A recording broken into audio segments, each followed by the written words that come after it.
আচ্ছা, আপনি কি ভাবছেন শুধু ডাল ভাত দিয়েই খেয়ে উঠবেন? তাহলে আর আগু পিছু না ভেবে এই ডালটা বানিয়ে নিন।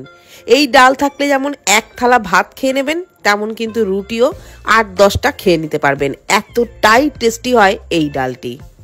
তো এই ডাল বানানোর জন্য কড়াইয়ে প্রথমেই নিয়ে নিচ্ছি হাফ বাটি মুগ ডাল।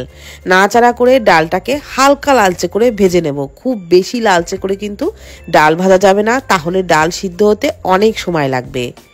তো ভাজতে ভাজতে ডালের থেকে একটা সুন্দর গন্ধ বেরোবে আর ডালটা একটু হালকা লালচে হয়ে যাবে। ততক্ষণ পর্যন্ত আমি ভেজে নিয়েছি, এর থেকে বেশি আর ভাজবো না। এইবারে ডালটাকে নামিয়ে নেব।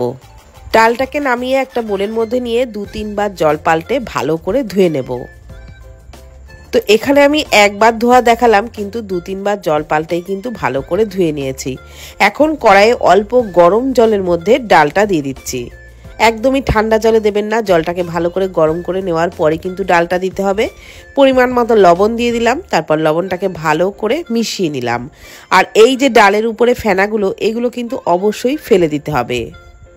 ডাল ফুটে উঠলে দিয়ে দিচ্ছি একটা চেরা কাঁচা লঙ্কা, 2টো তেজপাতা আর দিয়ে দিচ্ছি 1 চামচ সর্ষের তেল। এখন ডালটাকে ভালো করে সিদ্ধ করে নেব।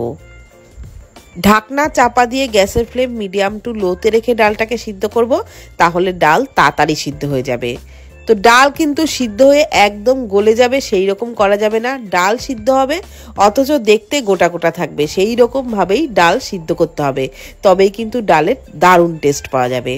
এখন কড়াইয়ে নিয়ে নিলাম 3 টেবিল চামচ সর্ষের তেল, ওর মধ্যে 1 চামচ মতো ঘি মিশিয়ে নিলাম। দিয়ে দিচ্ছি হাফ চামচ গোটা জিরে, একটু গোটা গরম মশলা, একটা তেজপাতা দিয়ে দিলাম, 2টো শুকনো লঙ্কা। ফোড়নটাকে ভালো করে ভেজে নিচ্ছি।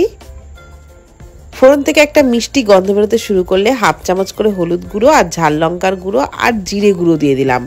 এইবার অল্প জল দিয়ে দিলাম যাতে মশলা একদমই পুড়ে না যায়। তারপর মশলাটাকে ভালো করে কষিয়ে নিলাম।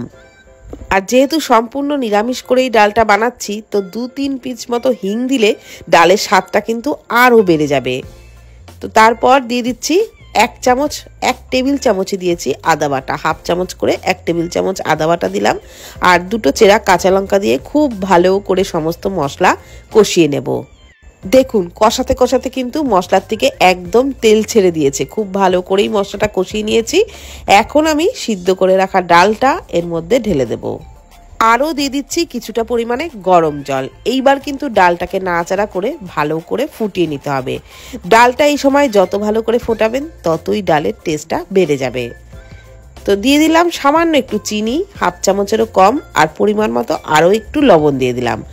এইবার ডালটাকে কিন্তু ভালো করে ফুটিয়ে নিতে হবে। আর সত্যি বলছি বন্ধুরা, এই ডালের সাথে যদি একটু ঝুরি আলু ভাজা বা বেগুনি থাকে, আপনার অন্য কোনো তরকারি, মাছ, মাংস কিছু রান্নার প্রয়োজনই হবে না। এই দিয়েই কিন্তু পুরো ভাতটা খেয়ে নেবেন। তো ডালটাকে ভালো করে ফুটিয়ে নেওয়ার পর সবশেষে দিয়ে দিলাম হাফ চামচ গরম মশলার গুঁড়ো আর হাফ চামচ ঘি। ভালোভাবে নাড়াচাড়া করে মিশিয়ে নিলেই আমাদের দুর্দান্ত স্বাদের নিরামিষ মুগ ডাল কিন্তু রেডি হয়ে যাবে। এই পদ্ধতিতে একবার মুগ ডাল বানিয়ে দেখুন, অনুষ্ঠান বাড়ির ডালকেও কিন্তু হার মানাবে, এটুকু বলে দিতে পারি। আর সত্যিই খেতে অসাধারণ লাগবে। তো ভিডিওটি ভালো লাগলে প্লিজ কমেন্ট করবেন। ধন্যবাদ।